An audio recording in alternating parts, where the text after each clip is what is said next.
பொங்கல் அன்னைக்கு கரும்பை கடிக்க சொன்னா ஜூஸ் வேணுமா? சரி ஜூஸ்க்கு எங்கே போகலான்னு பார்த்தா இங்கே சுகர் கேன் பை குவென்ச் மார்ட்னு ஒன்று வச்சுருக்காங்க. பார்த்தீங்கன்னா ஃப்ரெஷ்ஷாகவே வந்து ஜூஸ் எடுத்து கொடுக்குது.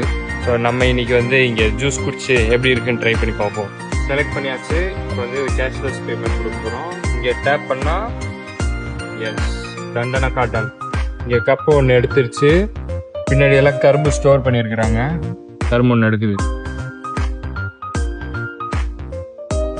கிளியுது. 100% natural sugar cane juice. So இங்கே ஸ்ட்ரா வச்சுருக்காங்க. நம்ம என்ன பண்ணுவோம், இது பயங்கர ஜில்லுன்னு இருக்கு. சரி சொல்லுங்க.